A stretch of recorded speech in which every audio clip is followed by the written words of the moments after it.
Cinema ఇండస్ట్రీలో ఇప్పటివరకు చాలా మంది దర్శకులు స్టార్ డైరెక్టర్గా ఎదగాలనే ప్రయత్నం అయితే చేస్తూ ఉంటారు.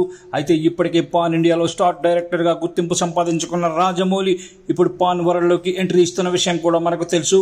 ఇక మహేష్ బాబుతో చేయబోతున్న సినిమా విషయంలో అన్ని విషయాల్లో చాలా జాగ్రత్త తీసుకుంటూ మరి ముందుకు సాగుతున్నారు. తెలుగు సినిమా ఇండస్ట్రీలో దర్శక ధీరుడుగా తనకంటూ ఓ ప్రత్యేక గుర్తింపు తెచ్చుకున్న రాజమౌళి ప్రస్తుతం మహేష్ బాబుతో పాన్ వరల్డ్ సినిమా చేస్తున్నారు.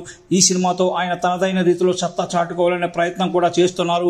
ఇక రీసెంట్ గా ఈ సినిమా సంబంధించిన పూజా కార్యక్రమాలు నిర్వహించిన సినిమా యూనిట్ నెక్స్ట్ మంత్ నుంచి ఈ సినిమాని రెగ్యులర్ షూట్ కి తీసుకెళ్లే ప్రయత్నాల్లో ఉంది.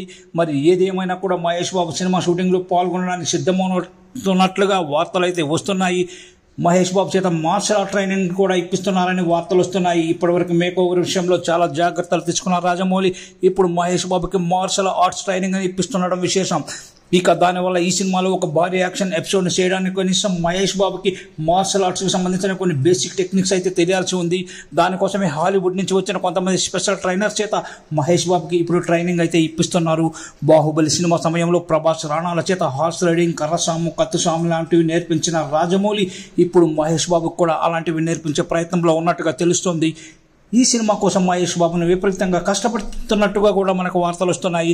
ఇక రాజమౌళి సినిమా అంటే మామూలు కష్టమైతే ఉండదు, కానీ దానికి మించిన ఫలితం అయితే వస్తుందనే ఉద్దేశాన్ని మనసులో పెట్టుకుని ఎలాంటి కష్టాన్నైనా సరే భరిస్తూ ముందుకు సాగిన వాళ్ళకు మాత్రం ఇక్కడ మంచి గుర్తింపు అయితే లభిస్తుంది.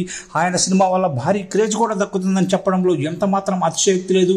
1300 కోట్ల బడ్జెట్తో తెరకెక్కుతున్న SSMB 29 సినిమా దాదాపు 3000 కోట్లకు పైన కలెక్షన్స్ రాబడుతుందనే వార్తలు కూడా వినిపిస్తున్నాయి. మరి ఏదేమైనా కూడా ఈ సినిమా ఒక హిస్టరీని క్రియేట్ చేయబోతుందనే విషయం అయితే చాలా స్పష్టంగా తెలుస్తోంది.